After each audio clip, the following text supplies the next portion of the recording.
You just dropped $300 on a vacuum cleaner. The box says hospital-grade filtration. The reviews are glowing. You run it across your carpet for the first time, and the air smells clean. But that same vacuum might be launching millions of particles back into the air you breathe. Particles small enough to bypass your lungs and enter your bloodstream. And some of the most popular brands in America right now are the worst offenders. Before you buy another vacuum or keep using the one sitting in your closet, you need to see this ranking. Because in 2026, some of these brands have gotten worse, not better. I'm going to walk you through 12 major vacuum brands available in the US right now, ranked from absolute worst to actually worth your money. And I'm not talking about which one picks up the most Cheerios in a product demo. I'm talking about which ones are turning your living room into a particle cloud you can't see, but your body definitely feels. Dirt Devil. You've seen these at Walmart, $30 to $60, lightweight, brightly coloured. The box makes it look like a steal. Here's what you actually bought. A plastic fan attached to a dust cup with a foam filter that stops maybe half of what goes in. The rest is straight back into your air. Dirt Devil vacuums have some of the weakest seals in the industry. Air leaks from every joint. The filter design is so basic that fine dust just passes through like it's not even there. And think of it like trying to catch smoke with a tennis racket. You might grab some of the bigger chunks, but everything else is going right past you. And because these vacuums are so cheap, they're loud. That noise is not power. It's poorly designed airflow rattling through loose plastic parts. You're not hearing strength, you're hearing failure. If you have pets, kids, or allergies, using a Dirt Devil is worse than not vacuuming at all. Eureka has been around forever, and that's a part of the problem. They're still designing vacuums like it's 1995. Bagless canisters with basic cyclonic action and filters that clog within weeks. The marketing talks about powerful suction. What they don't mention is that suction means nothing if the air path isn't sealed. And Eureka's mid-range models have terrible seals. Air escapes at the hose connection, around the dirt cup, and especially at the exhaust. Eureka advertises washable filters. Sounds great, except that those filters are foam and fabric. When you wash them, they never fully dry. You end up vacuuming with a damp filter that grows mold and bacteria. Then you're blowing mold spores into your air every time you clean. Even their higher-end models don't use true HEPA. They use what's called HEPA style, or HEPA-like filtration, which is marketing speak for we couldn't pass the actual certification, so we named it something that sounds similar. If you're using a Eureka right now, check the filter. If it's not completely dry and clean, you're spreading more than dust. Hoover used to be the gold standard. Your grandparents probably had one. But over the last 15 years, the brand has been gutted by cost-cutting and outsourcing. Modern Hoover vacuums are built as cheaply as possible, while still carrying a name people recognise. The motors are weak, the plastic is thin, the filters are undersized, and the bagless models have a fatal flaw built right into the design. When you empty a Hoover bagless canister, you have to pull it off the vacuum, open a flap, and dump it into the trash. That process releases a massive cloud of dust directly into your face. There's no way around it.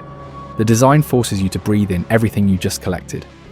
And because Hoover's filtration is so weak, a lot of what you're dumping out is actually the larger particles. The fine stuff, the stuff that matters for your lungs, already escaped back into your air during vacuuming. Hoover also has a history of motors that burn out fast. You'll get maybe 2 years of regular use before something breaks. That's not durability. That's planned obsolescence designed to fail. Bissell makes bagless uprights, stick vacs, and carpet cleaners, and almost all of them share the same core problem.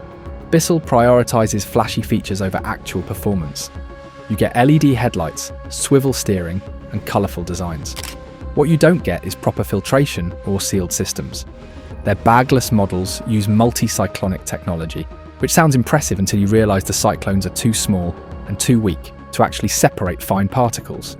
So those particles hit the filter, clog it within days, and then get blown back out through the exhaust. Bissell also loves to bundle their vacuums with carpet cleaning solutions and attachments, making you think you're getting a deal, but the vacuum itself is doing the bare minimum. It's picking up surface dirt and launching the fine stuff into your breathing zone. And if you have pets, Bissell markets heavily to you. Pet hair eraser, tangle-free brush rolls. But their pet models don't have better filtration than their standard models. They just have slightly different brushes. You're still spreading dander, allergens, and bacteria with every pass. Black+Decker. Black+Decker vacuums are designed for quick cleanups, not real cleaning.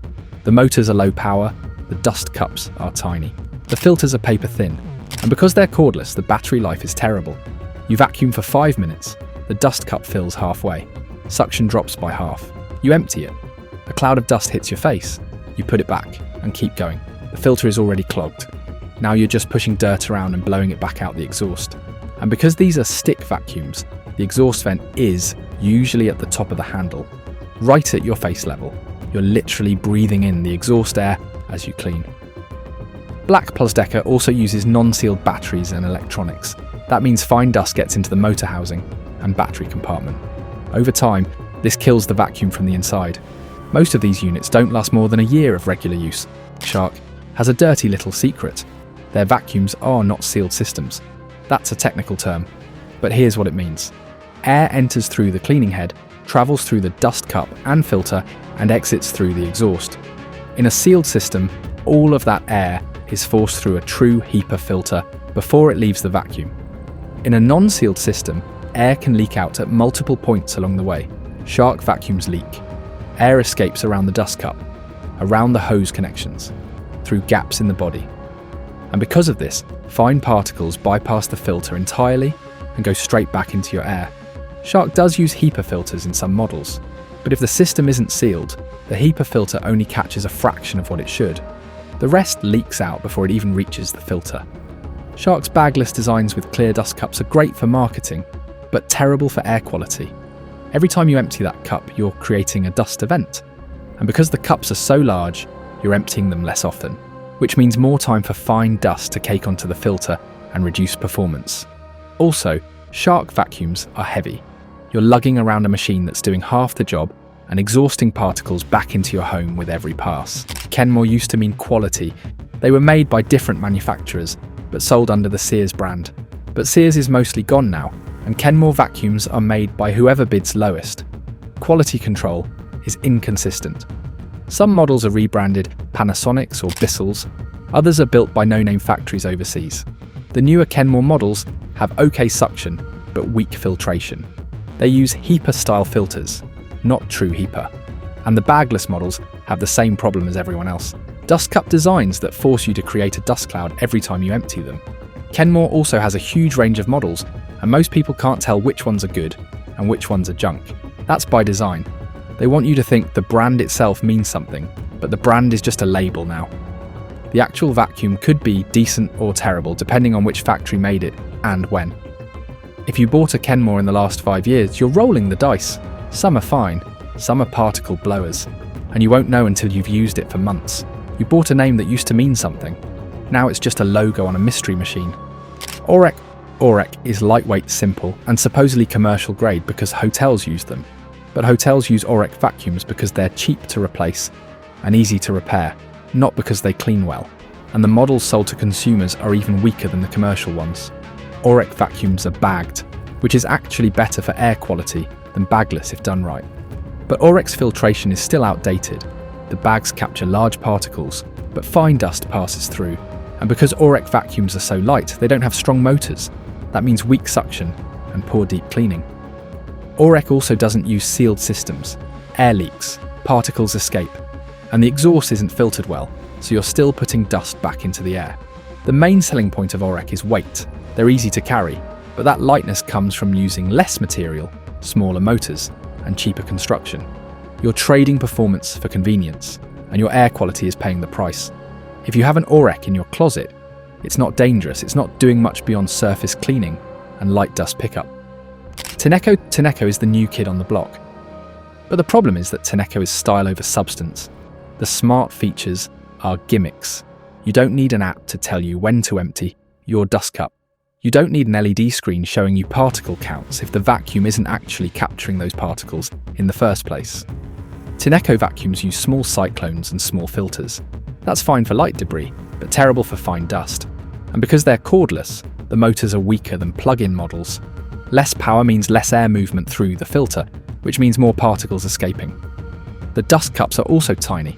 You'll be emptying them constantly, and every time you do, you're creating a dust cloud in your kitchen or garage.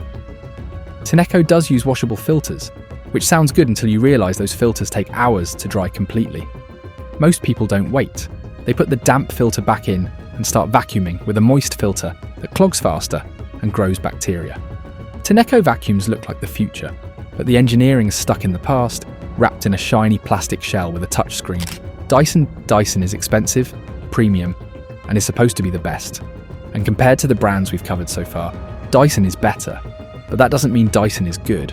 Dyson vacuums have strong suction and impressive cyclonic technology. The engineering is real.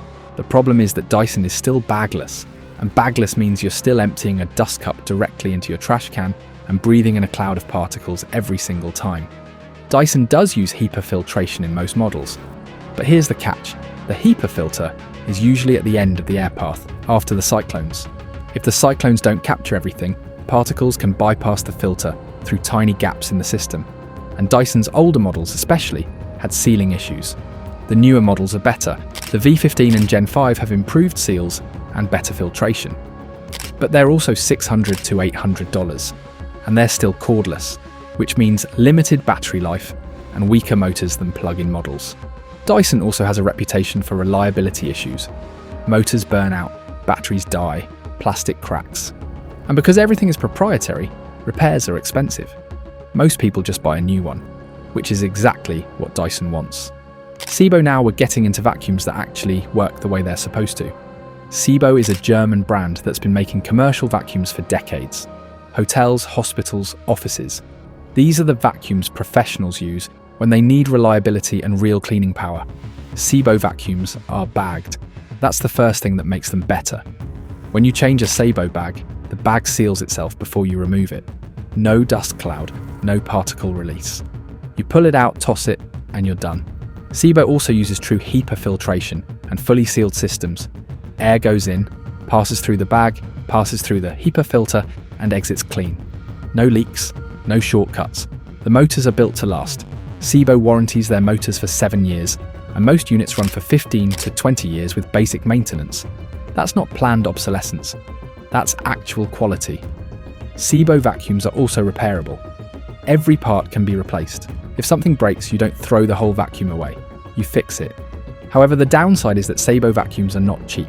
You're looking at $600 to $1,000. Miele is the gold standard. If Sebo is great, Miele is perfect.